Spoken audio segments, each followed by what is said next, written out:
Hello.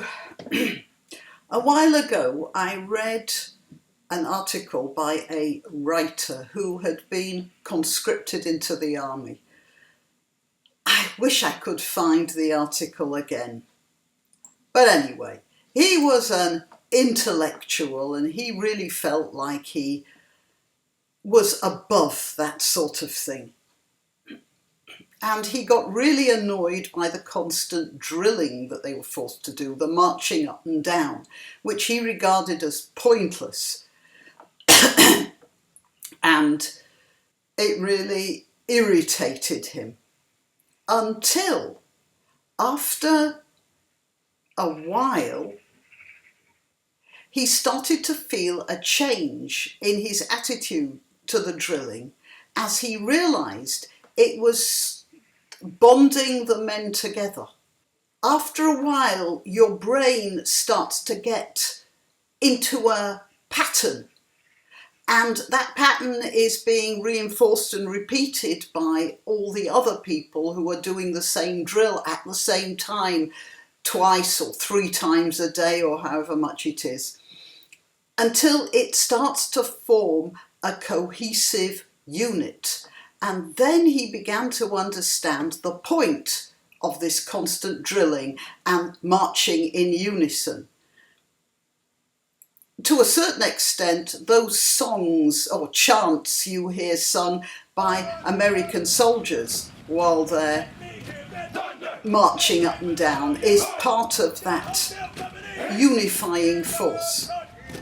And that's what makes an army rather than a group of individuals who happen to be fighting, because it's been quite well established now that when a commander wants to get his men to do something in a situation where thought is not possible, for instance, in situations of emergency or under intense stress, then certain commands which have been drilled in to the soldiers get an instant response. And this is very useful in many situations, as I say, of emergency or stress. And this is a quote on the US Navy website. "The training that we do gives everyone that unconscious response that we need to make sure they get into the right place with the right tools and aligned with the right people to get the job done. When things are really bad and people are hurt or killed, the brain doesn't do a lot of thinking. It's reacting one way or another, fight or flight. And to shape the reaction, you have to drill certain reactions into the soldiers, constantly reinforcing a certain way of responding to a certain command." And I've been thinking about that a lot because of this.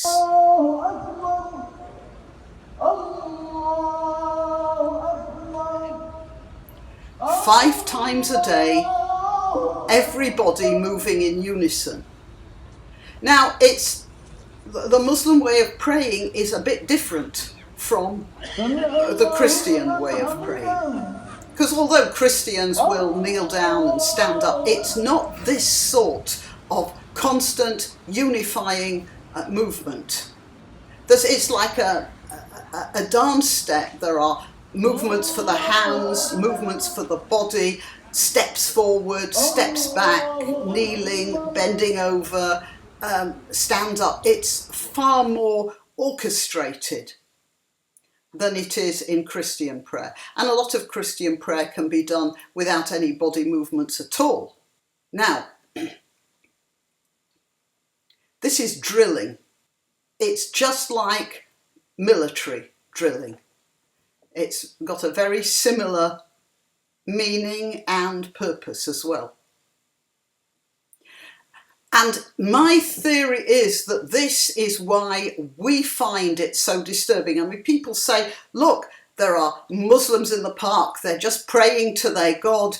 There's nothing wrong with that. Why should you object to people praying? Indeed, but I think most of us realise on some unconscious level that this isn't just a group of men praying. it's an army.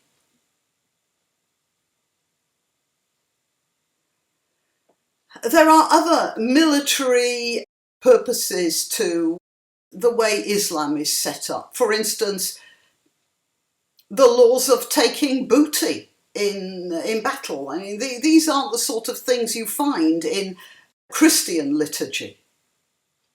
The fact that Christians did take booty and did conduct wars in the name of their God is neither here nor there. It's not religiously sanctioned, and soldiers were supposed to be unclean when they came back from wars, and many knights who came back from the Crusades had to give huge sums of money to the church to expiate the sins they committed during war.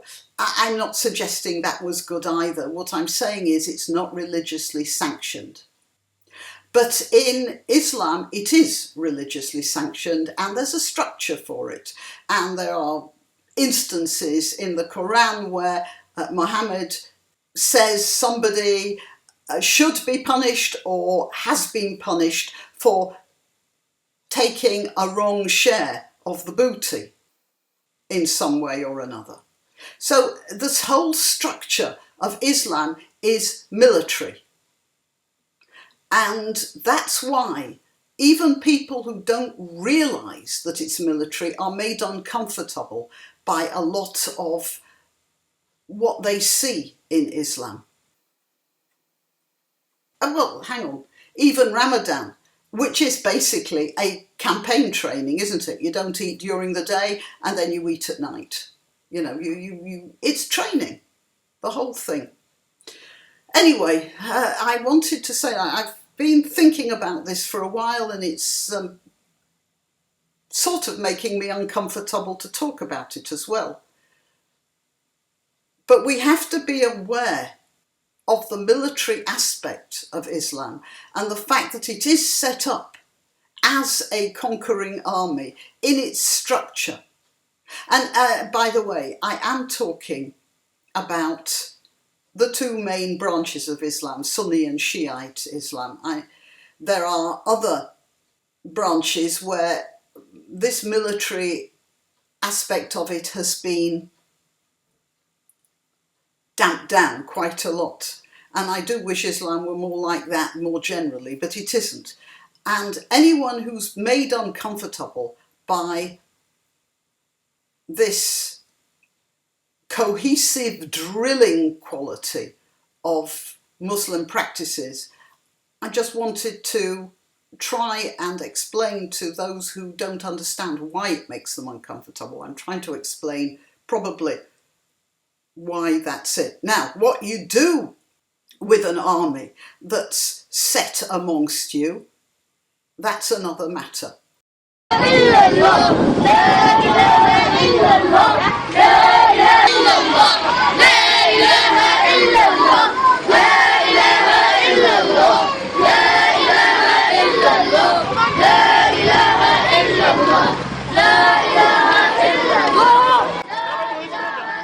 Because this isn't an army that you can take up arms again. You can't start shooting at women and children, can you, really?